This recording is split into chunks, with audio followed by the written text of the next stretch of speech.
चलिए भाई, नमस्कार, गुड आफ्टरनून। कैसे हैं आप सभी स्टूडेंट्स? क्या हाल है आप सभी के? नमस्कार भी नमस्कार। साउंड वीडियो प्रॉपर है? प्लीज एक बार अपडेट करिएगा।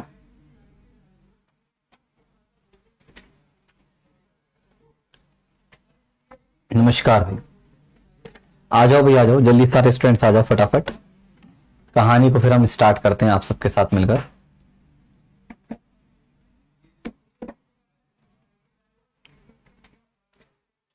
गुड आफ्टरनून, गुड आफ्टरनून सभी को, गुड आफ्टरनून। चलिए, और सब कैसे हैं आप? सब बढ़िया हैं? साउंड वीडियो प्रॉपर है? कोई दिक्कत तो नहीं है भाई? पहले बता देना। साउंड वगैरह सही आ रही है? आवाज वगैरह ठीक है? वीडियो साउंड सब ठीक ठाक? नमस्कार भी नमस्कार। चलो, तो भाई अगर बातचीत करें तो हम मनी बैंकिंग के ऊपर ही चर्चा कर रहे थे, और उसी में अगर हम बात करते हैं तो उसका एक छोटा सा टॉपिक है।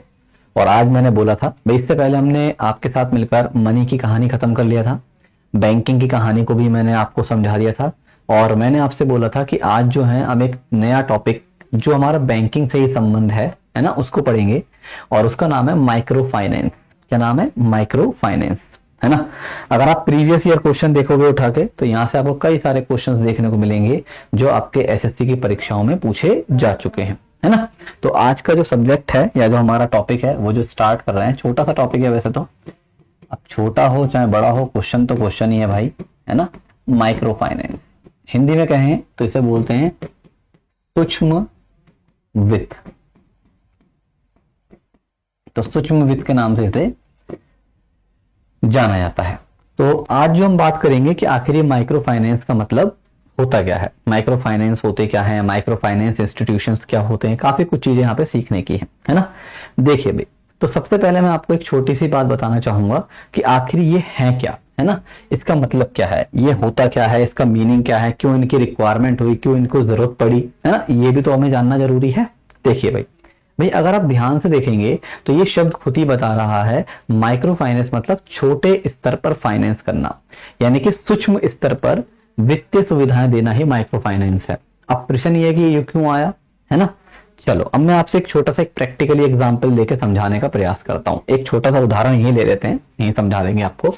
भाई मान लो मैं आपसे एक बात बोलता हूं, मान लीजिए फॉर एग्जाम्पल कोई पर्सन है जिसे जो है पैसे की जरूरत पड़ती है ना, चाहे वो आप हैं, मैं हूं, कोई भी हो सकता है, पैसे की जरूरत है, और उसकी जरूरत मान लीजिए वो जो है अपने नॉर्मल मार्केट से, लोगों से, या अपने दोस्तों से, रिश्तेदारों से, है ना, जरूरत पूरी नहीं कर पा रहा, है ना। मान लिया हमने जरूरत पूरी नहीं कर पा रहा, उसकी जरूरत पूरी नहीं हो पा रही है।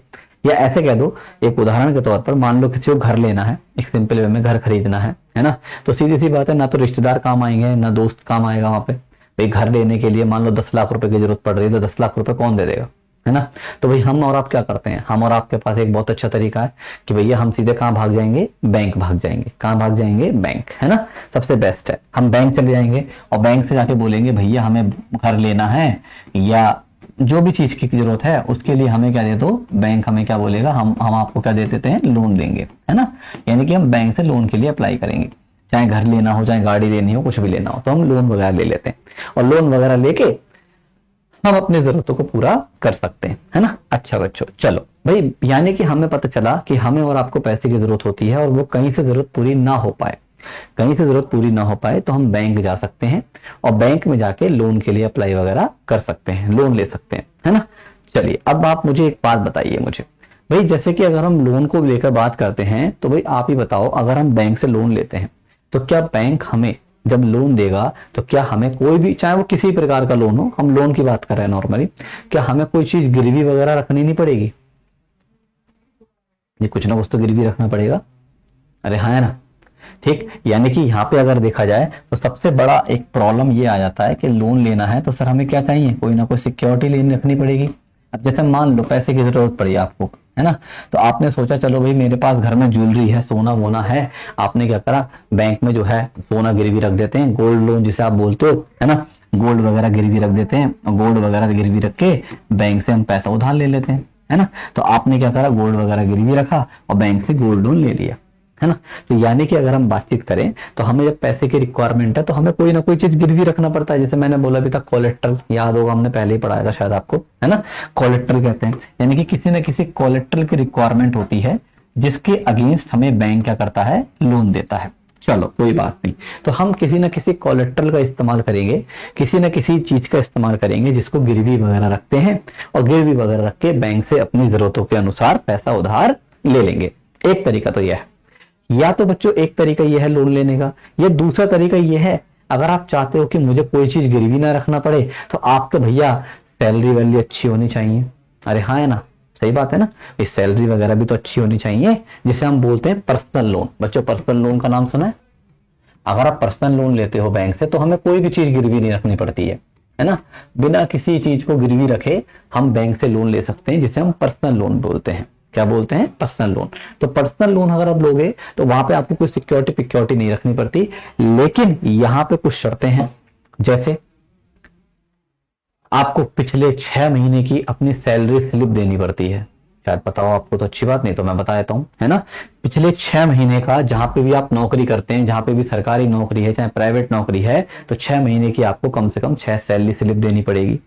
ठीक है, यानी कि एक सिंपल भी अगर बोला जाए, सिंपल तरीके से में बोला जाए तो एक तरीके से आपका व्यवसाय देखा जाता है, काम धंधा देखा जाता है ना। आपकी सैलरी कितनी आ रही है, आप कितना कमा रहे हैं, पिछले महीने, पिछले 6 महीने में आपका सैलरी का क्या रिकॉर्ड है। यहां तक कि बच्चों आपने एक नाम भी सुना होगा, इनकम टैक्स रिटर्न, ITR बोलते हैं जिसे, है ना। तो यहाँ पे ITR भी मांगा जाता है जब हम पर्सनल लोन वगैरह के लिए अप्लाई करते हैं। 6 महीने का सैलरी स्लिप तो मांगेंगे, आपने सरकार को कितना टैक्स पे करा है पिछले सालों में, वो भी रिकॉर्ड वगैरह दिया जाता है। वो सब जमा कर करके, वो सब जमा करने होने के बाद, कागजाई कार्यवाही होने के बाद फिर बैंक डिसाइड करता है कि आपको लेन देना भी है या नहीं देना, और देना है तो कितना देना है। ठीक है, तो मतलब आप समझ रहे हैं, मतलब कहने का यह है कि इतना आसान नहीं है कि बैंक से लोन लिया, मुंह उठा के चले गए, ले भैया लोन दे दे। नहीं, या तो कोई चीज गिरवी रखनी पड़ेगी। अगर आप गिरवी नहीं रखते हैं, अगर आप गिरवी नहीं रख पाते हैं तो बच्चों क्या करना पड़ेगा, आपको कुछ ना कुछ अपना सैलरी वगैरह, अपना रोजगार वगैरह दिखाना पड़ेगा कि हम भैया इतना काम उम कर रहे हैं, इतना हम कमाते हैं, इतना हमने सरकार को अब तक टैक्स जमा करा है। मतलब सारा प्रूफ देना पड़ेगा कि सोर्स ऑफ इनकम है आपके पास। ऐसा नहीं है कि घर में बेरोजगार पड़े और बैंक से पर्सनल लोन के लिए अप्लाई कर दें, मिलेगा ही नहीं, अलाउड ही नहीं है, मना कर देगा बैंक, सॉरी सर आप कुछ नहीं करते, हम आपको लोन वगैरह पर्सनल लोन प्रोवाइड नहीं कर सकते, साफ मना कर देगा, है ना। यानी कि सिंपल वे में देखा जाए, आसान भाषा में बोला जाए तो आपके पास कोई ना कोई अच्छा रोजगार होना जरूरी है, या आपको कोई चीज गिरवी रखनी पड़ेगी, है ना। ये तो बेसिक सी बातें कर रहा हूं मैं आपको, शायद आप जानते भी होंगे ये सब बातें, है ना। चलो, तो अब देखो इसी से हमें माइक्रो फाइनेंस का रास्ता मिलेगा। चलिए, तो आपने देखा कि सर अगर हम और आप बैंक से पैसा उधार लेते हैं, लोन लेते हैं, तो हम या तो कोई गिरवी रख सकते हैं, या अपने पिछले महीने का 6 महीने का रिकॉर्ड दिखा के, सैलरी स्लिप दिखा के, इनकम टैक्स का रिटर्न दिखा के, है ना, सब कुछ दिखा के हम क्या कर सकते हैं, हम भैया सीधी सी बात है क्या कर सकते हैं, हम अपना पर्सनल लोन वगैरह के लिए अप्लाई वगैरह कर सकते हैं। मतलब कुछ काम धंधा वगैरह दिखाना पड़ता है, सीधी सी बात है, यहाँ पे हम बताने को बोल रहे हैं। तो ठीक है, चल अब जरा मेरे इस बातों को सुनना ध्यान से। अब मान लो एक व्यक्ति है, ध्यान सुनना जो बताऊं तो बताने जा रहा हूं, ठीक है। मान लो एक कोई पर्सन है जो कि बहुत ज्यादा गरीब आदमी है, और वो क्या करता है, वो भैया एक छोटी सी दुकान लगाता है ना, ध्यान सुनना ध्यान से, एक छोटी सी दुकान लगाता है, और जो गाड़ियां आती हैं, बाइक वगैरह आती हैं, साइकिल वगैरह आती हैं, उनके पंचर जोड़ता है।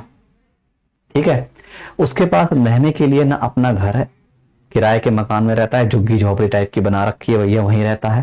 ठीक है, झुग्गी झोपड़ी जैसे होती है, छोटा मोटा सा कमरा ले रखा है जिसमें खूब सारे 5-6 लोग रहते हैं एक साथ, है ना। उस तरीके से भैया छोटा छोटा सा, देखे भी होंगे बहुत से ऐसे ऐसे आपने बिल्डिंगें देखी होंगी जहाँ पे खूब सारे कमरे होते हैं, लगातार कमरे बने होते हैं, 10-12 कमरे, और जिसमें छोटे छोटे परिवार रहते हैं, है ना। 2-3 हजार रुपये किराया होता है, भैया वहीं पे सब रह रहे हैं, बीबी बच्चे रह रहे हैं उसके, और भैया सुबह को जाता है अपना, और भैया एक वहां पे जाके दुकान है छोटी सी उसकी, है ना। वो भी कोई ऐसी दुकान नहीं है कि वो जो सोचो पूरा आलीशान शोरूम बना रखा है, ऐसी नॉर्मल सी दुकान है, पंचर वंचर जोड़ने का काम करता है। चलो अब मुझे एक बात बताओ, क्या बच्चों इसको कभी, ऐसे व्यक्ति को या इस व्यक्ति को कभी अपने जीवन में पैसे की जरूरत नहीं हो सकती? बताओ मुझे, क्या इसको कभी जीवन में जरूरत नहीं हो सकती? भाई इसको भी तो जरूरत हो सकती है। हो सकता है इसकी लड़की हो, इसके घर में बच्चे हैं, लड़की भी हो सकता है इसके भैया माता रानी हो, माता जी की तबीयत खराब हो जाए, कुछ भी दिक्कत आ जाए, कोई भी परेशानी आ जाए। अरे हाँ है ना, सही बात है ना भाई, ऐसे व्यक्ति को तो पैसे की जरूरत हो सकती है।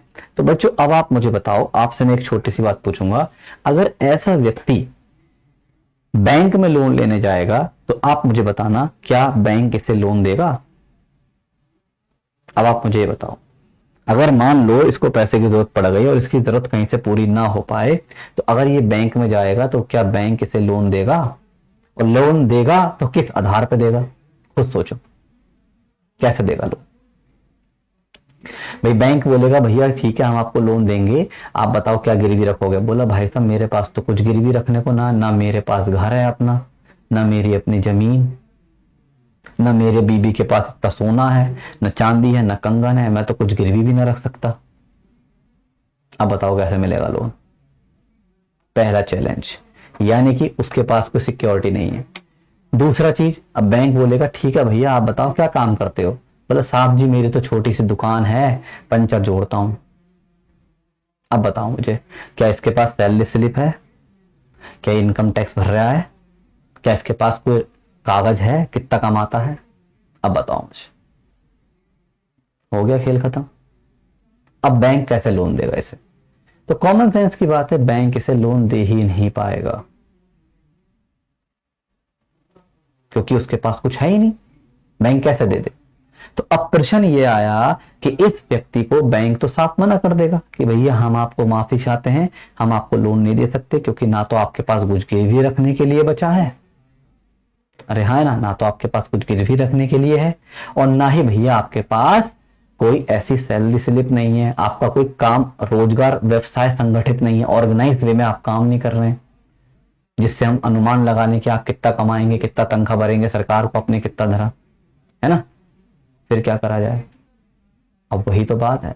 तो ऐसे लोगों की समस्याओं को दूर करने के लिए ही जिन संस्थाओं को हमारे देश में बनाया गया है उन्हें ही कहा जाता है माइक्रो फाइनेंस इंस्टीट्यूशन।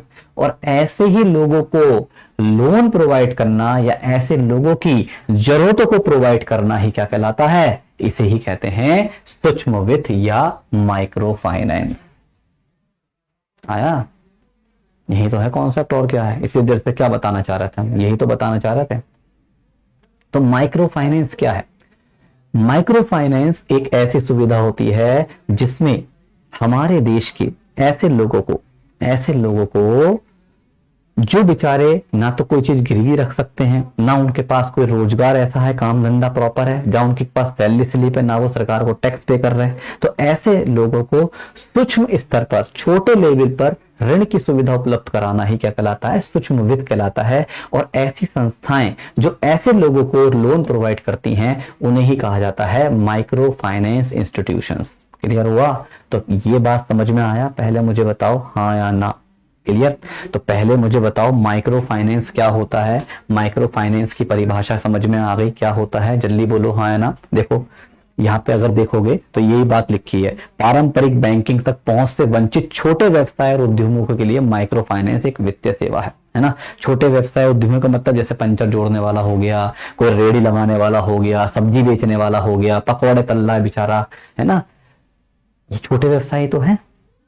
अब आपका वो पानी का बताशे की दुकान लगा के खड़ा है बेचारा, चाट पकौड़ी खिला रहा है, अब बताओ कौन सी तनख्वाह आ रही है इसकी? कौन सा सरकार को जीएसटी फाइल कर रहा है? ये कहां से? इतना बड़ा व्यापारी ना है, कहां से करेगा भैया? सीधी सी बात है, कभी ग्राहक आया तो चले गए दुकान, कभी ग्राहक आया भी ना तो खाली बैठे, पूरा पूरा दिन निकल जाता है खाली खाली बैठे बैठे, है ना? कभी बिक्री हो गई तो 100 रुपए की भी हो गई, कभी हुई तो 50 रुपए की भी ना हुई।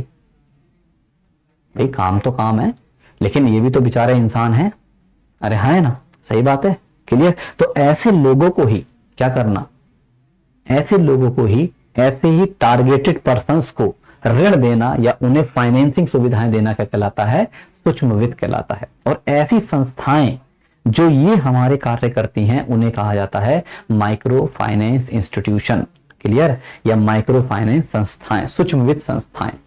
अब याद रखना बच्चों, ये जो माइक्रो फाइनेंस इंस्टीट्यूशंस होते हैं ठीक है।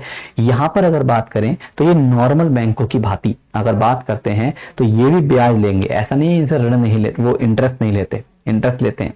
लेकिन याद रखना बच्चों, यहां पर अगर बात करें तो यहां पे ये बहुत ज्यादा लो रेट ऑफ इंटरेस्ट पर नहीं देते हैं, है ना। याद रखिएगा कैसे लो इंटरेस्ट पर, लो रेट ऑफ इंटरेस्ट, जो हमारे नॉर्मल बैंक होते हैं उनसे काफी ज्यादा कम ब्याज की दरों पर यहाँ पे हमारा क्या मिलता है, ऋण प्रदान किया जाता है। क्लियर है, जल्दी बोलो सारे बच्चे, हाँ ना।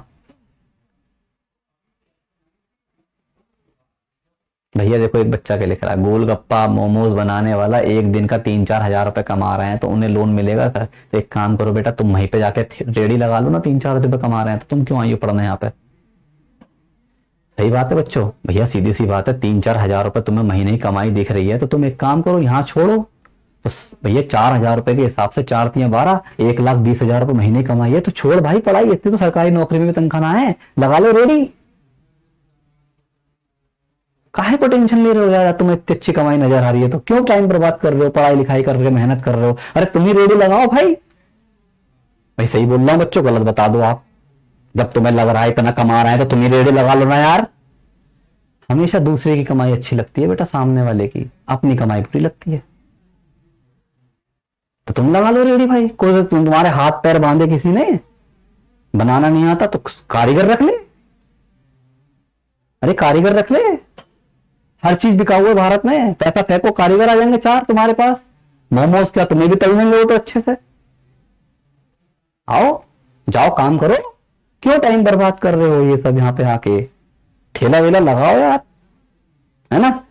पागल वाली बातें करते हो तुम सब, हैं ऐसा कुछ नहीं है। अरे जब तुम्हें बता दिया, चाहे मैं तो कह रहा हूं वो एक दिन का 10,000 रुपए कमा रहा है, और बताओ सुन लो ध्यान से, एक दिन का 10,000 रुपए कमा रहा है मान लो, लेकिन क्या उसके पास कोई प्रूफ है, सैलरी है। बैंक से तुम जाके ये बोलोगे कि मैं, अब तुम मान लो तुम ही बोल दो भैया मैं कमाता हूं एक दिन का 20,000 रुपया, बैंक बोला कागज दिखा, बोला कागज नहीं है मेरे पास, तो भाई क्या फायदा तुम्हारा।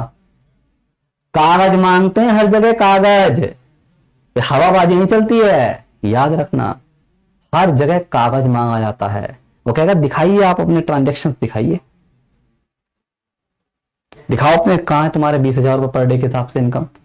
और जैसे अगर उसने कागज दिखा दिए, अगर तुमने बोला कि सर वो ऑनलाइन कमाता है, पेटीएम ले रहा है, फोन पे ले रहा है, सीधे सीधे सरकार टैक्स लगाएगी, जीएसटी का, जीएसटी वो लग जाएगा, जीएसटी का वो छापा पड़ जाएगा उसके ऊपर।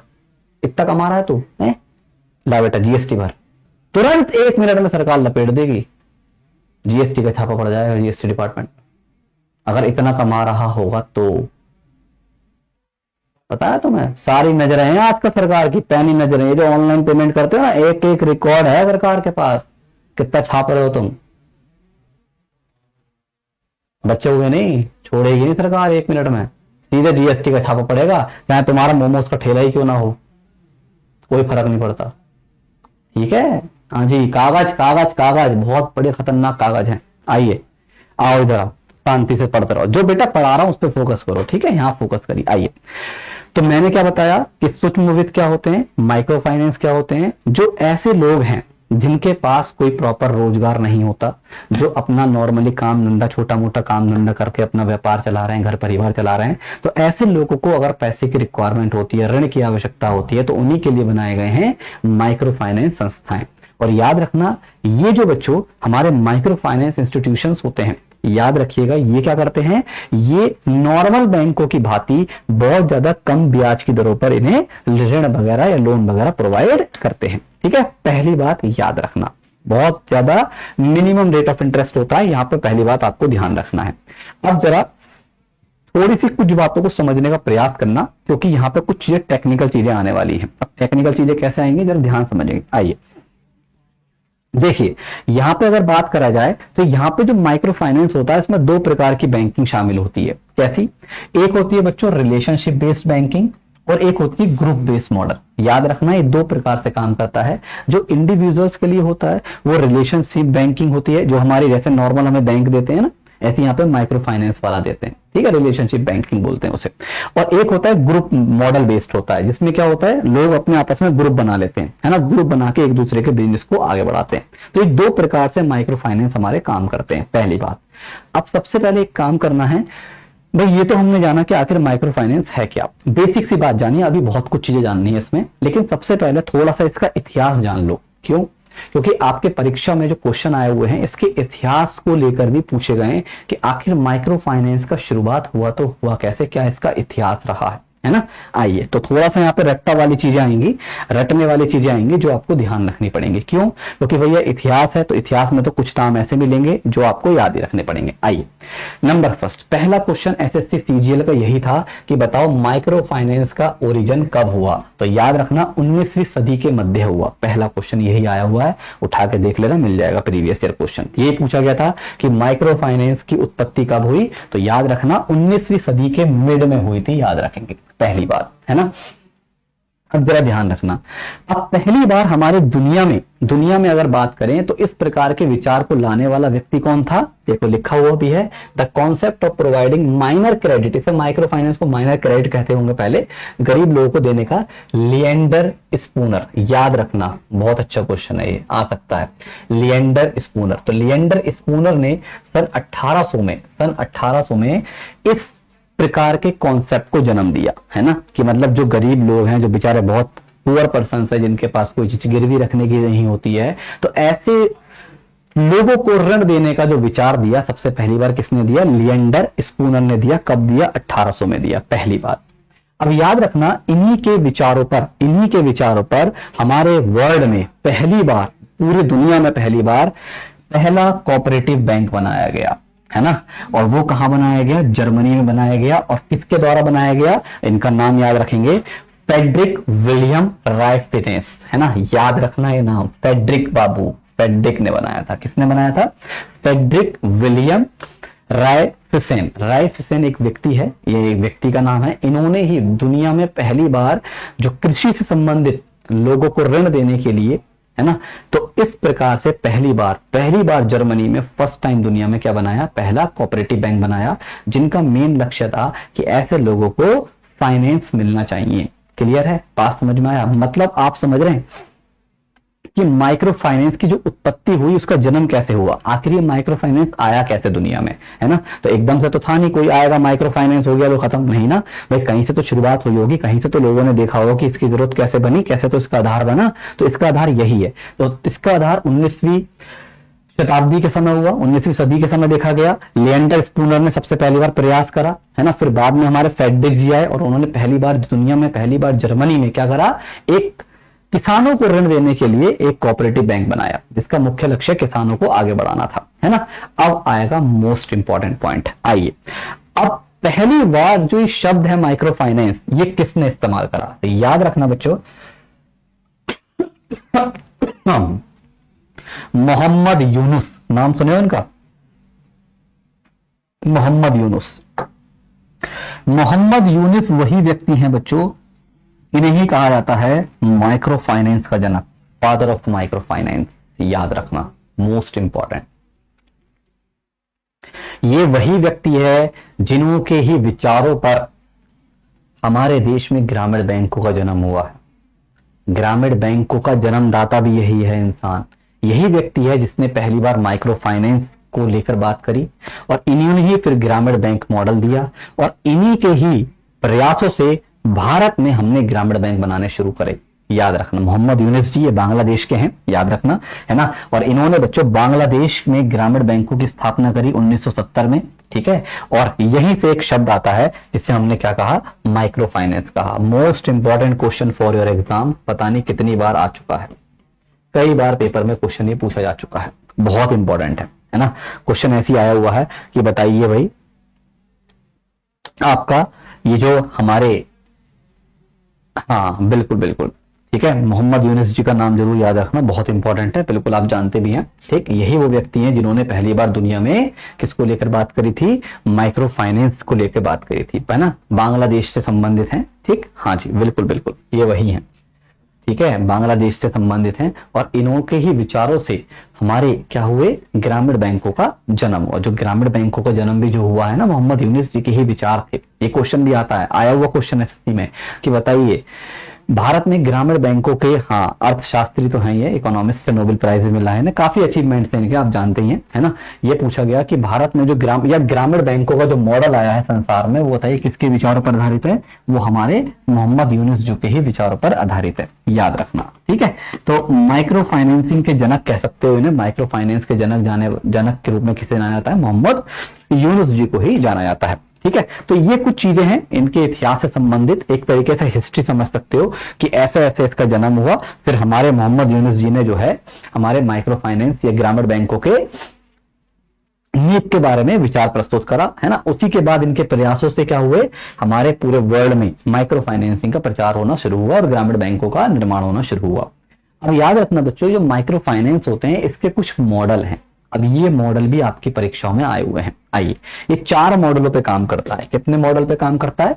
Model of micro finance 4 model. कौन कौन से मॉडल है? नंबर फर्स्ट एक है JLG मॉडल। अब पेपर में बच्चों ये फुल फॉर्म भी पूछ लिया उसने कि बताइए माइक्रो फाइनेंस का एक मॉडल को शॉर्ट में JLG कहा जाता है, JLG का फुल फॉर्म क्या होता है? तो आप तुरंत आंसर देंगे joint liability group, joint liability group. अब याद रखना बच्चों इसमें क्या होता है, इसमें बच्चों जैसे आपने एक, वैसे तो अगला हेडिंग वही लिखा है सेल्फ हेल्प ग्रुप, उसी की तरह ही होता है ये भी, है ना। यहाँ पे क्या होते हैं 4 से 10 या मोटा मोटा मान लो 10 लोग तक मान लो, है ना। ऐसे मान लो 5-10 लोग मिलेंगे और आपस में मिलकर एक ग्रुप बनाते हैं। क्या बनाते हैं? ग्रुप बना लेते हैं, है ना। और ग्रुप बनाकर एग्रीकल्चर पर्पज से, या अब देखो कृषि के लिए होगी पहले बात, है ना, क्योंकि अब ग्रामीण क्षेत्रों में जनरली देखा जाए जो गरीब लोग हैं वही तो करेंगे, है ना। तो आपस में ग्रुप बनाकर कृषि क्षेत्र से संबंधित या उनसे संबंधित गतिविधियां जैसे सिंचाई वगैरह हो गई, है ना, इन सब के लिए आपस में एक दूसरे को मदद करके अपने आप को आगे बढ़ाते हैं, है ना। तो ज्वाइंट लायबिलिटी, जैसे कि नाम में आंसर है, ज्वाइंट माने समूह, है, संयुक्त दायित्व समूह, यानी कि आपस में मिलकर समूह बनाएंगे और एक दूसरे को आगे बढ़ाने का प्रयास करते हैं, है ना। एक दूसरे को ऋण देते हैं, जरूरतें पूरी करते हैं और आगे बढ़ाने का प्रयास करते हैं। तो इसे कहा जाता है JLG मॉडल। क्या कहते हैं? JLG मॉडल, ठीक है। अब यहां पे तो जनरली हमारे देखा जाए तो आपने देखा होगा कृषि विषि पर्पस के लिए हो गया, ये तो इसलिए बनाया गया था, है ना। अब ऐसे ही बच्चों बनता है SHG, ये तो आप सुने होंगे SHG, सेल्फ हेल्प ग्रुप। आज भी आप देखेंगे ग्रामीण क्षेत्रों में देखेंगे तो वहां पे महिलाएं अपने आपस में ग्रुप बना लेती हैं, है ना। अब जैसे महिलाएं जो व्यापार करती हैं छोटे मोटे स्तर पे, तो आपस में 4-5 महिलाएं ग्रुप बना लेंगी, 8-10 महिलाएं ग्रुप बना लेंगी और एक दूसरे के व्यापार को छोटे छोटे लेवल पर क्या करते हैं, हमारा प्रमोट करते हैं। अरे हाँ है ना, सही बात है ना, जल्दी बोलो हाँ है ना, क्लियर है, जल्दी बोलो यस और नो। हाँ जी, तो सेल्फ हेल्प ग्रुप भी हमारा चलता है। इसमें हमारे जो गरीब परिवार के लोग हैं वो आपस में मिलकर ग्रुप बनाते हैं। अब यहाँ पे अलग अलग उद्देश्य के लिए होते हैं, कृषि के लिए भी हो सकता है, छोटे मोटे व्यवसायों के लिए भी हो सकता है ना। तो कैसे भी हमारा यहाँ पे पॉसिबल है, ठीक है, क्लियर है, जल्दी बोलो हाँ है ना, क्लियर हो गया। तो यहाँ पे हमारे सेल्फ हेल्प ग्रुप है, याद रखना इन मॉडलों के नाम, SHG मॉडल, JLG मॉडल, एक है हमारा, चलो इसमें थोड़ा सा एक है ग्रामीण बैंक मॉडल। लेकिन SHG मॉडल के अंदर से क्वेश्चन बनता है, क्या बनता है आइए बताते हैं। देखो यहाँ पे लिखा है these small entrepreneurs come together for a short duration and create a common fund. हाँ भाई सीधी सी बात, आपस में मिलकर एक फंड बना लेंगे, है ना, और उससे एक दूसरे की जरूरतों को प्रॉफिट करेंगे। हाँ, इसे ही हम NPO बोल देते हैं, नॉन प्रॉफिट ऑर्गेनाइजेशन। बच्चों आपने देखा होगा नॉन प्रॉफिट ऑर्गेनाइजेशन का नाम आता है, तो उसका जन्म भी यहीं से हुआ है। ये बिना किसी लाभ के लिए काम करती हैं और एक दूसरे की सहायता करना ही इनका उद्देश्य है ना। अब देखो यहीं से एक आपका एक वर्ड मिल गया NPO, नॉन प्रॉफिट ऑर्गेनाइजेशन, तो ये भी कहीं से बना है, वो इसी से बना है। और इसी को प्रमोट करने के लिए ही याद रखना हमारे देश में पहली बार नाबार्ड के द्वारा SHG लिंकेज प्रोग्राम चलाया गया। Most important question for your exam, बहुत ज्यादा आ चुका है पेपर में। एक जुगाड़ बता रहा हूं पेपर के क्वेश्चन को करने का, सुन लो क्या।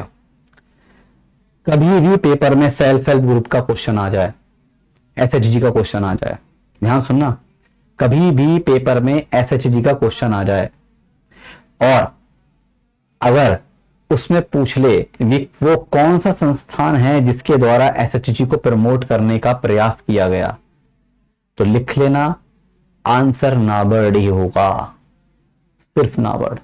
वो कितनी भी क्वेश्चन की भाषा को घुमा ले, अगर तुम्हें SHG मिल गया तो चुपचाप आंखें बंद करके नाबार्ड को पकड़ लेना, सही हो जाएगा। क्योंकि यही है मेन करता धरता।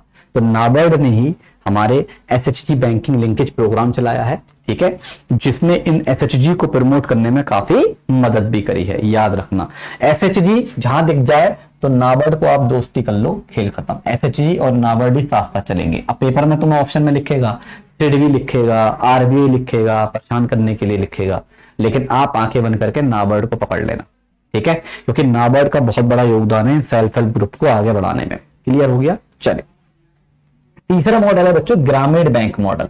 अब देखो, यहीं से ग्रामीण बैंकों की शुरुआत हो गई। मैंने बताया ग्रामीण बैंकों को जन्म देने वाले वही व्यक्ति हैं, मोहम्मद यूनुस जी। देखो वही आ गए। It was the brain child of the Nobel laureate Muhammad Yunus. 1970 में इनका विचार दिया गया और इन्हीं के विचारों से प्रेरित होकर हमने भारत में ग्रामीण बैंकों को बनाना शुरू करा। बताया था मैंने, वही चीज लिखी है ना। ये जो हमारे देश में ग्रामीण बैंकों का जन्म हुआ है, ये किन्हीं के विचारों से हुआ था? ये इन्हीं के विचारों से प्रेरित होकर, मोहम्मद यूनुस जी के विचारों से प्रेरित होकर हमने ग्रामीण बैंकों को बनाना शुरू करा। इसे कहा गया ग्रामीण बैंक मॉडल। इसके बाद एक मॉडल और है rural cooperative model. SSC CGL previous year question, पता है क्या पूछा था? तुम सुनोगे तुम्हारे होश उड़ जाएंगे पेपर में। क्वेश्चन क्या पूछा था? क्वेश्चन ये पूछा था, ये बताइए भारत में रूरल कोऑपरेटिव मॉडल की शुरुआत कब हुई? ऑप्शन कैसे थे? स्वतंत्रता से पहले, भारत चीन युद्ध के बाद, कारगिल युद्ध के समय, स्वतंत्रता के समय, ये ऑप्शन थे। अब बताओ क्या करोगे ऐसे क्वेश्चन का? तो इसका आंसर पहली लाइन में लिखा हुआ है। भारत में जब देश आजाद हुआ उसी समय हमारे यहां पे इस प्रकार के मॉडल को लाया गया। स्वतंत्रता के समय रूरल कोऑपरेटिव मॉडल को लाया गया, ग्रामीण सहकारी समितियों को बनाया गया, लेकिन ये सफल नहीं हुआ, असफल रहा। लेकिन पेपर में आया हुआ है तो इसलिए पढ़ना पड़ेगा, ठीक है। हाँ जी, स्वतंत्रता के समय। गलत ऑप्शन है। गलत ऑप्शन कहां है? सही तो ऑप्शन है। ऐसी ऑप्शन दे बेटा, पेपर में रुला देता है सीजीएल में। ऐसा नहीं देता तुम्हें नौकरी, ऐसा थोड़ी दवा बना देगा इनकम टैक्स अधिकारी।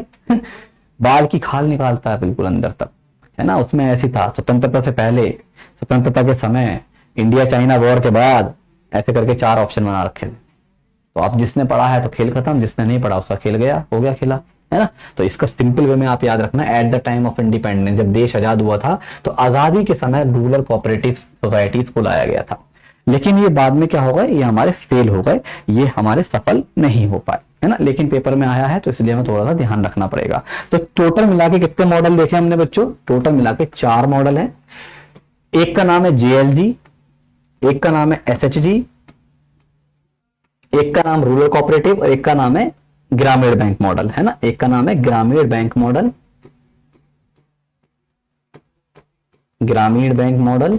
और एक का नाम आपने देख लिया रूरल कोऑपरेटिव, है ना। ये फेल हो गया था, ठीक है। तो ये 4 मॉडल हैं हमारे, किसके? माइक्रो फाइनेंस के। क्लियर है? जल्दी बोलो सारे बच्चे, हाँ या ना। चलिए आगे देखते हैं। अब जरा भारत में माइक्रो फाइनेंस की कहानी को थोड़ा सा समझने का प्रयास करते हैं, है ना। देखो बच्चों, अब आएगा असली खेल, जो प्रैक्टिकली हमें समझना है। भाई हमने पहले तो जाना कि माइक्रो फाइनेंस क्या था। माइक्रो फाइनेंस का मतलब सिंपल वे में, जो हमारे बहुत ज्यादा कमजोर वर्ग के लोग हैं, कम या गरीब लोग हैं, उनको वित्तीय सुविधाएं प्रदान करना माइक्रो फाइनेंस है। लेकिन पहला क्वेश्चन क्या कि भाई ये बताइए किसको हम माइक्रो फाइनेंस में गिनेंगे और किसको नहीं गिनेंगे? भाई एलिजिबिलिटी तो होनी चाहिए ना।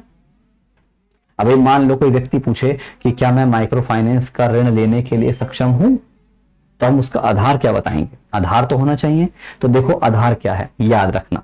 वर्तमान में बोला गया है, अगर कोई परिवार ऐसा है, कोई व्यक्ति ऐसा है जिसका, ध्यान सुनना, जिसकी सालाना आय 3 लाख रुपए है, तो वो माइक्रो फाइनेंस के लिए एलिजिबल होगा, अदरवाइज नहीं होगा। 3 लाख से अधिक वाले लोगों को माइक्रो फाइनेंस में नहीं गिना जाएगा। सालाना आय है। एक्चुअली पहले ये रकम जो है 1 लाख हुआ करती थी, जिसे पिछले कुछ सालों में आरबीआई ने बढ़ा के अब 3 लाख कर दिया है ना। पहले 1 लाख थी, पुराना वाला भी याद रखना। पहले कितना था? 1 लाख। तो पेपर में क्वेश्चन ऐसे ही पूछेगा कि बताइए किसी व्यक्ति की वार्षिक आय कितनी होना चाहिए कि वो सूक्ष्म ऋण या हमारा माइक्रो फाइनेंस से फैसिलिटी ले सकता है। तो मिनिमम है, मिनिमम क्या मैक्सिमम मानो इसे, अधिक से अधिक 3 लाख, 3 लाख तक है तो अलाउड है, अदरवाइज अलाउड नहीं है, है ना। मतलब जैसे लोग जिनकी सालाना आय 3 लाख रुपए तक है वो माइक्रो फाइनेंस के लिए क्या होंगे, एलिजिबल होंगे, है ना, वो माइक्रो फाइनेंस की फैसिलिटी ले पाएंगे। और 3 लाख से ज्यादा है तो उनको ये सुविधा उपलब्ध नहीं होगी। पहले ये लिमिट 1 लाख हुआ करती थी, वर्तमान में 3 लाख है। दूसरा बात यहां पे याद रखिएगा, जो लोन मिलता है सूक्ष्म वित्त के तहत, सूक्ष्म वित्त के तहत अगर बात करें या माइक्रो फाइनेंस के तहत जो हमारा लोन की सुविधा उपलब्ध होती है, याद रखना यहां पे किसी भी कोलेट्रल की रिक्वायरमेंट नहीं होती। यहां पे किसी भी कोलेट्रल की रिक्वायरमेंट नहीं होती। नो कोलेट्रल, नो कोलेट्रल का मतलब कोई भी चीज गिरवी नहीं रखना पड़ता। देखो लिखा होगा यहाँ पे, कोलेट्रल इज नॉट रिक्वायर्ड, किसी भी चीज को गिरवी रखने की जरूरत नहीं होती है।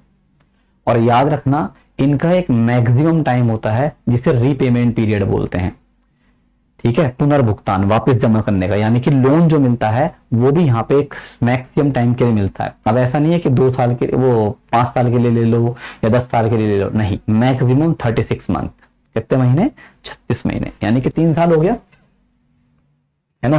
तो यहाँ पे बच्चों जो मैक्सिमम रीपेमेंट पीरियड होता है वो 36 महीने होता है, याद रखना। मतलब 3 साल के अंदर आपको लोन चुकाना पड़ेगा। ये सब पेपर के क्वेश्चन है, ऐसी के ऐसी सेम। कितने, अरे यार 3 साल से लाख, तुम बेटा बातें, बेटा अफसाना ना, पहले तुम बातें कर लो आपस में सब, है ना। तुम मुझसे पूछ रही हो जो, तुम बातें कर लो पहले, क्योंकि तुम्हारी बातें चल रही हैं कमेंट बॉक्स में, मैं देख रहा हूं। तुम पहले बातें कर लो, सुनने पे क्या करोगे ध्यान, पहले बातों पे ध्यान दे लो। जब समझा रहा था कानों में क्या क्या करा था तुमने, कान बंद कर लिए थे अपने, हैं। अब पूछ रहे हो 3 लाख से कम होगा, तो अभी मैंने क्या बोला, अगर किसी भी व्यक्ति की सालाना आय 3 लाख तक है तो, तक का मतलब क्या होता है, मैक्सिमम हो गया ना। अब कम होगा तो कम कम वाला ले लेगा, और क्या, ज्यादा होगा तो नहीं लेगा, कॉमन सेंस की बात है। लेकिन तुम बातों में ध्यान है तुम्हारा, कहां समझ में आएगा। अगर बच्चों इसका मतलब ये नहीं कि मुझे दिखता नहीं है तुम बातें कर रहे हो तो, है ना, मुझे दिखता नहीं, सब दिखता है, सब पता है तुम कितने लोग बातें करने वाले हो, यहाँ पे बातें में लगे पड़े हो। बस मैं चुप रहता हूं, तुम्हें इग्नोर मानता हूं, तो इसका मतलब ये नहीं है कि मुझे नहीं पता है। और मेरा नुकसान थोड़ी कर रहे हो उसमें, अब नहीं कर रहे हो, क्यों, क्योंकि जो चीज मैंने समझाई तुम्हारे कानों में घुसी ही नहीं हो, क्योंकि तुम तो खुशियों में, तुम तो चैट के रेस्पॉन्स में लग रहे हैं, या व्हाट्सएप चैट चल रही है यहाँ पे, तुम्हें तो मजा उसमें आ रहा है भाई। हाँ तो उसको प्रायोरिटी दे, क्लास के पढ़ने आए हो, फिर बाहर में जाओ, टाइम काटने आए हो। क्लियर हो गया, जल्दी बोलो हाँ है ना। ठीक, इतनी बात समझ में आ गई, जल्दी बोलो हाँ है ना, पॉइंट क्लियर है। यानी कि पहली शर्त, एक बात समराइज भी कर देता हूं। पहली बात, ऐसे लोग जिनकी 3 लाख तक की आय है वही केवल इसका सुविधा लेंगे। दूसरी बात, कोई भी चीज गिरवी नहीं रखनी, नो कोलेट्रल, नो कोलेट्रल। तीसरी बात, मैक्सिमम टाइम पीरियड यहाँ पे 36 महीने है, यानी कि 36 महीने का मतलब कितना हो गया, 3 साल ही तो हो गया, 12 3 36, है ना, हाँ 3 ईयर कहते हैं ऐसे। 3 साल तक के लिए लोन मिलेगा, यानी कि शॉर्ट टर्म लोन होता है। ऐसा नहीं है कि 25-30 सालों के लिए हम लोन लेके बैठ जाएं, ऐसा नहीं होने वाला, है ना। 3 बातें क्लियर हो गई, जल्दी बोलो है ना। 3 लाख तक वाला ले सकता है, जिसकी आय 3 लाख तक आय है वो ले सकता है माइक्रो फाइनेंस, कोई भी चीज गिरवी नहीं रखनी पड़ती 36 महीने तक। और हाँ, रेट ऑफ इंटरेस्ट जो होते हैं बच्चों, आरओआई जिसे बोलते हैं, वो बहुत ज्यादा मिनिमम होते हैं। और वो कितने होते हैं, वो समय समय पर डायरेक्ट आरबीआई डिसाइड करता है, देखो लिखा हुआ है। कौन डिसाइड करता है, आरबीआई। क्लियर है, बात समझ में आया। तो इसका रेट ऑफ इंटरेस्ट को डिसाइड करने वाला व्यक्ति कौन है, व्यक्ति मतलब संस्था कौन है, वो आरबीआई है। और कैसे डिसाइड करता है, क्वार्टरली बेसिस, याद रखना।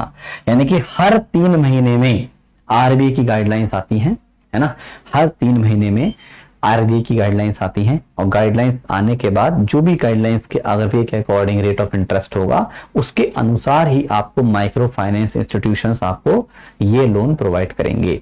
क्लियर है, हाँ जी क्लियर हो गया, जल्दी बोलो हाँ ना। पॉइंट क्लियर हो गए, यानी कि रेट ऑफ इंटरेस्ट मिनिमम होगा और decided by RBI, RBI decide करेगा। ये भी लिख देता हूं मैं, डिसाइड कौन करेगा, आरबीआई।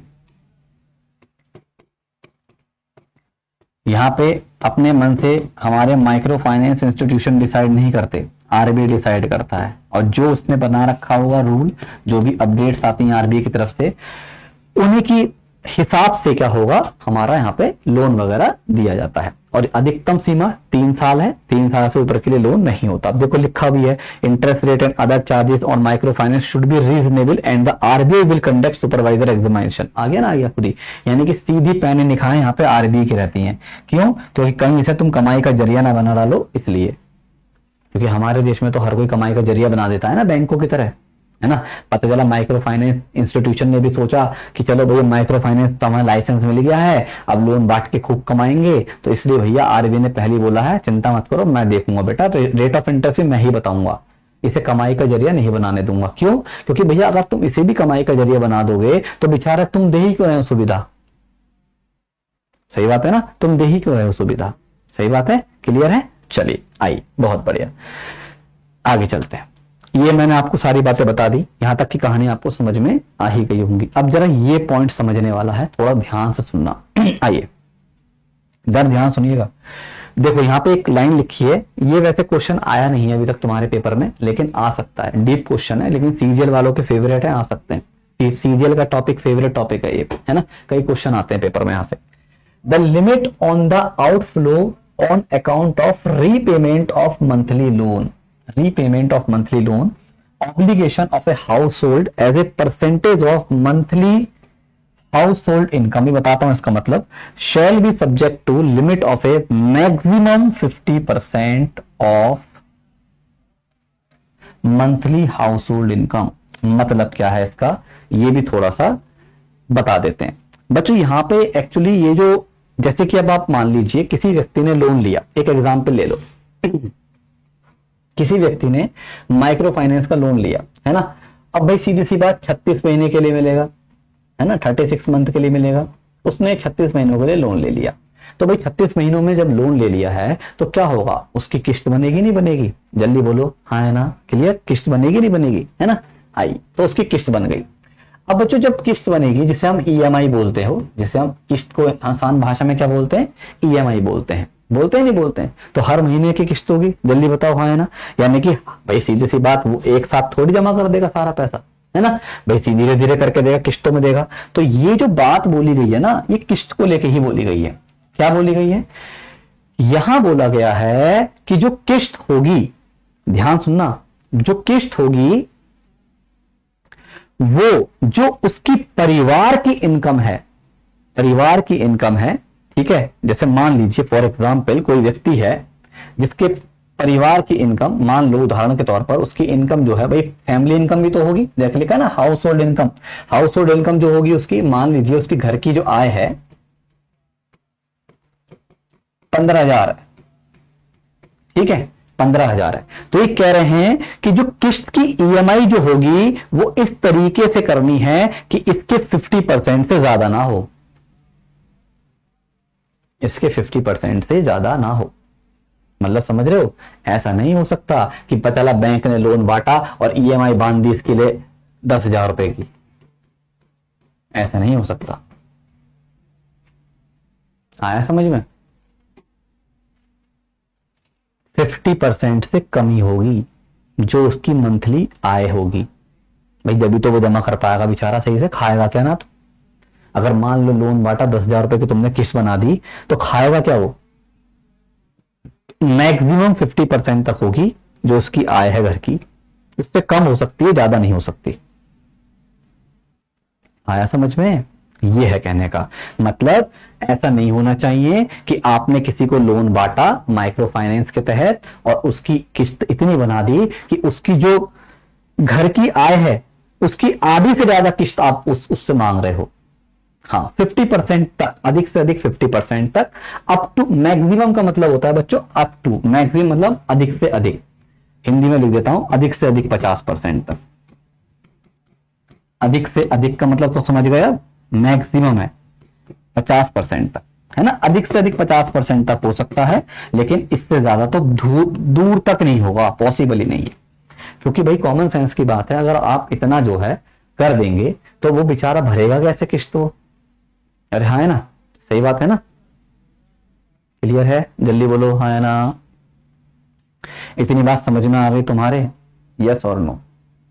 तो यानी कि अगर हम बात करें तो यहाँ पे सिंपल वे में आपको बोला गया है कि जो भी माइक्रो फाइनेंस इंस्टीट्यूशंस जो होते हैं, जो माइक्रो फाइनेंस की सुविधा देते हैं, वो जो माइक्रो फाइनेंस की सुविधा देंगे वो हमारा जो किस्त बांधेंगे उनका, वो उनकी मंथली इनकम का 50% तक हो सकता है, उससे ज्यादा नहीं हो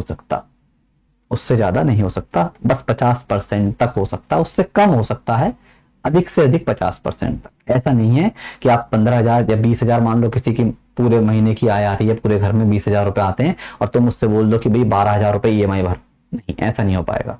वो 10,000 रुपए तक ईएमआई पे करेगा, उससे कम पे करेगा, उससे ज्यादा नहीं कर सकता।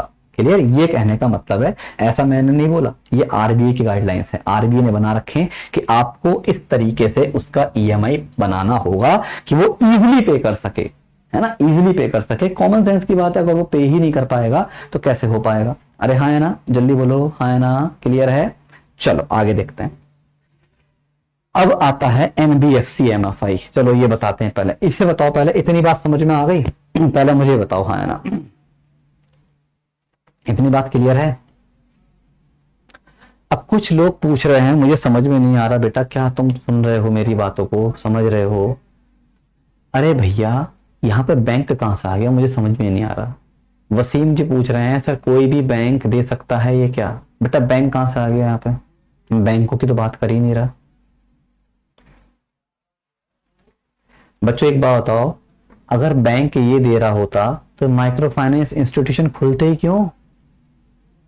बैंक थोड़े देगा ये, बैंक तो जूता मार कर भगा देगा ऐसे लोगों को, बुलाता भी नहीं है, वो तो कहता हम निकलो यहां से, तुम्हारे लिए कुछ नहीं है हमारे पास जगह। क्यों? अरे उससे तो सिक्योरिटी चाहिए, उससे तो सैलरी स्लिप चाहिए। बैंक कहां से आ गया यहाँ पे? सबसे पहले क्लास को शुरू करने से पहले मैंने यही समझाया और तुमने वही बात पूछना शुरू कर दी, यार बैंक बैंक बैंक। पूरे पढ़ाई लिखाई पे गोबर, बस क्या बताऊं, पानी डाल देते हो तुम, हैं कमाल के लोग। अरे बैंक थोड़ी देगा, इसके लिए हमारे अलग संस्थान होते हैं। मैं बार बार एक वर्ड बोल रहा हूं बच्चों, micro finance institution. Micro finance institution क्या है? ये संस्थाएं हैं जो स्पेशली इसी कामों को करने के लिए आई हैं। अगर बैंक दे रहा होता तो ये बनाने की जरूरत थी, बैंक इतने अच्छे कहां हैं जो ये सब बांटेंगे। क्लियर हुआ? माइक्रो, हाँ बेटा सोनाली, हम एजुकेशन लोन पढ़ रहे हैं यहाँ पे। तुम बिल्कुल पागल पागल हो क्या? वो देखो, हाँ यार एजुकेशन लोन की बात चल रही है, उसे एजुकेशन लोन में घुस गए जाके। वो टाइम काटने आया तो ऐसे ही बोल दो, टाइम ही काटना है तो मैं तुमसे बातें कर लूंगा खड़े होकर। मैं टॉपिक पे फोकस कर रहा हूं, जाने कहां की बात चल रही है। एजुकेशन लोन पढ़ा रहे हैं यहाँ पे हम, एजुकेशन लोन पढ़ रहे हैं, ये बता पहले तो मुझे आज।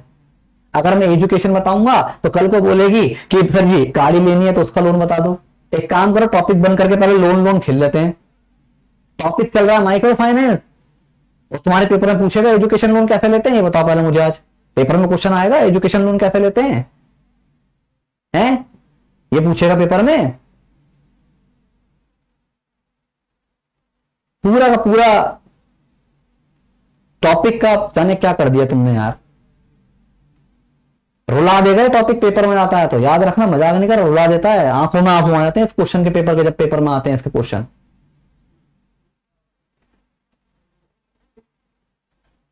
तुम्हारे पेपर में कुछ नहीं आता है सब। आओ इधर, बैंक खत्म हो गया, लोन पढ़ा है ना तुम्हें, लोन आता है तुम्हारे पेपर में, सिलेबस पता है। आओ इधर, ध्यान समझो। ये पॉइंट क्लियर हो गया? जल्दी बोलो सारे बच्चे, हाँ या ना, पहले मुझे बताइए क्लियर हो गया?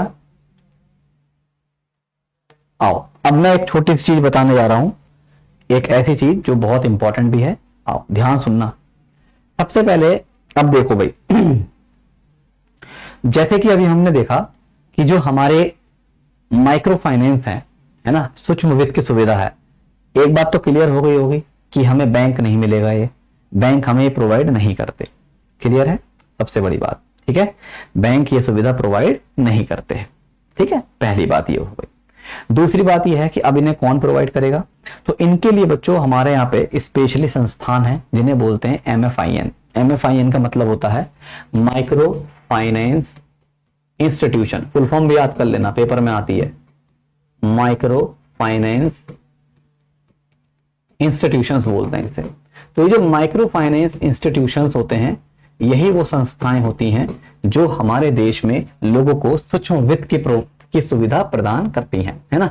इन्हें हम सूक्ष्म वित्त संगठन कहते हैं या संस्थाएं कहते हैं, सूक्ष्म वित्त संस्थाएं। आइए चलो अब जरा ध्यान सुनना मेरी बात। देखो अब यहां पे एक वर्ड लिखा है, अगर आप ध्यान देंगे तो यहां पे एक वर्ड लिखा है, ध्यान सुनना, जिसका नाम है NBFC। क्या लिखा है बच्चों? NBFC। ध्यान सुनना। तो सबसे पहले हमें एक छोटी सी चीज से दोस्ती करनी है कि भाई NBFC क्या होती है। अब ये बहुत इंपॉर्टेंट है, ये थोड़ा सा जान लो। NBFC, वैसे तो मैं शायद आपको ये चीज आगे पढ़ाने वाला था, लेकिन अब जब आई गई तो समझ लो। NBFC का मतलब होता है नॉन बैंकिंग, क्योंकि यहां पे जरूरत पड़ रही है ना, इस कॉन्सेप्ट को जानना पड़ेगा। वैसे तो मैं आपको आगे पढ़ाता ये चीजें, फाइनेंशियल कंपनीज। अब जरा ध्यान समझना, देखिए भाई नॉन बैंकिंग फाइनेंशियल कंपनी। अब जरा इसके नाम को ध्यान सुनना, ठीक। आइए, नॉन बैंकिंग यानी कि क्या हुआ? ऐसी कंपनियां, देखो इसके नाम में आंसर है, ऐसी कंपनियां जो फाइनेंस में डील करती हैं, फाइनेंस मतलब पैसे में, मनी में, लेकिन बैंक नहीं है। ऐसी कंपनी जो पैसे में डील करती हैं लेकिन बैंक नहीं है, तो ऐसी कंपनी को ही कहा जाता है NBFC, है ना। अब आप बोलोगे सर उदाहरण क्या होंगे? जैसे बहुत बेसिक सा एग्जांपल बता रहा हूं, देखो। अच्छा बच्चों एक बात बताओ, मैं कुछ एग्जांपल लिख रहा हूं, जरा बताना कि आपने कभी नाम सुने हैं इनके। जैसे एक बेसिक सा नाम मैं लिख रहा हूं, बजाज आलियांज, सुने हो? एक बेसिक सा नाम लिख रहा हूं, मुद्दूत फाइनेंस, सुने हो? सुने तो होंगे, रोज टीवी में ऐड आते हैं, सुने हो? दो ही लिख रहा हूं बस, हैं तो बहुत सारे, दो ही लिख रहा हूं, सुने हैं ना? जल्दी बताओ सारे बच्चे, हैं ना? मुद्दूत फाइनेंस का नाम सुने हो? बजाज आलियांज का नाम सुने हो? नहीं सुने आज तक क्या? सुने होंगे तो, सुने हैं? आइए, अब टीवी में देखा होगा आपने, ऐड भी आता है, अगर आप ध्यान दोगे टीवी में या अखबारों में ऐड आता रहता है। मुद्दूत फाइनेंस का तो ऐड आता होगा, देखा होगा, सुना होगा, गोल्ड लोन पाए, शाहरुख खान ऐड कर रहा है आजकल खूब उसका, है ना, कि भैया शाहरुख खान का ऐड नहीं आता कि आइए भैया गोल्ड लेके आइए और बस चुटकियों में कॉल पर ही पाइए अपना गोल्ड लोन। अरे हाँ, है ना? हाँ सुने होंगे आपने, खूब सुने होंगे ये मुद्दूत फाइनेंस वगैरह। अच्छा एक बात बताओ, क्या ये बैंक है? क्या ये बैंक है? क्या यहाँ पे हमारे पैसे जमा होते हैं? जल्दी बताओ, हाँ है ना? पैसे जमा होते हैं? पैसे तो जमा नहीं होते। अगर आप ध्यान दोगे तो ये क्या है? ये बैंक तो है नहीं, पैसे जमा तो करते नहीं है, लेकिन अगर आप ध्यान दोगे तो ये हमें गोल्ड लोन वगैरह दे रहे हैं, है ना, या किसी और प्रकार का लोन दे रहे हैं, अन्य प्रकार के क्या देते हैं, लोन वगैरह प्रोवाइड करते हैं, यानी कि फाइनेंस की सुविधा देते हैं, है ना, फाइनेंस की सुविधा देते हैं। जैसे कि तो जो कंपनियां ऐसी हैं जो पैसे में डील तो कर रही हैं लेकिन बैंक नहीं है, तो ऐसी कंपनी को ही कहा जाता है मुद्दूत फाइनेंस। जैसे आपने देखा होगा एक कंपनी का नाम और है, अगर आप कभी गाड़ी वाड़ी फाइनेंस करवाए हो तो पता होगा शायद आपको, श्रीराम फाइनेंस, पता है? नाम सुने हो? श्रीराम फाइनेंस कंपनी भी है। कभी बाइक लोन वगैरह लो, है ना, कभी आप वो लीजिए, कार लोन लीजिए। अगर बैंक से फाइनेंस वगैरह नहीं हो पाता तो आप देखते होंगे ये जो फाइनेंस करने वाली कंपनियां घूमती रहती हैं इतनी सारी, है ना, श्रीराम फाइनेंस है, हम फलाना फाइनेंस वाले हैं, हम दिमाग फाइनेंस वाले हैं। तो ये क्या है? ये कैसे फाइनेंस कर रही है? अपने मन से, अपने मन से कुछ नहीं कर रही हैं। याद रखना, ये सारी की सारी कंपनीज को कहा जाता है NBFC, non banking financial companies. और इनका पापा भी कौन है पता है? इनका हेड कौन है? इनका हेड भी RBI है। कोई भी फाइनेंस कंपनी RBI के बिना परमिशन से इस प्रकार से फाइनेंस की सुविधा नहीं दे सकती। क्लियर है? क्लियर हुआ? ये सब फाइनेंस कंपनी है और सबको रेगुलेट करने वाला कौन, इनका हेड कौन है, इनको कंट्रोल करने वाला कौन, रिजर्व बैंक ऑफ इंडिया, है ना। तो मतलब क्या है, मतलब कहने का मतलब, हाँ बहुत सारे हैं, चोलामंडलम भी है और भी पता नहीं कितनी सारी फाइनेंस कंपनी, बहुत सारी हैं, नाम भी नहीं सुने होंगे तुमने, ऐसी ऐसी हैं, है ना। तो मतलब क्या है, वो सारी कंपनी, ध्यान सुनना, वो सारी कंपनी जो बैंक तो नहीं है, जो बैंक तो नहीं है, लेकिन हमें बैंकिंग की तरह, बैंकों की तरह फाइनेंस की सुविधा दे रही है। बैंक नहीं है भाई, ये बैंक थोड़ी है, मुद्दुत फाइनेंस बैंक थोड़ी है, बजाज आलियांज बैंक थोड़ी है, मोड़प्पन बैंक थोड़ी है ना, श्रीराम फाइनेंस बैंक थोड़ी है, यहाँ पैसे वैसे जमा थोड़ी हो रहे हैं, कुछ नहीं है, बैंक नहीं है।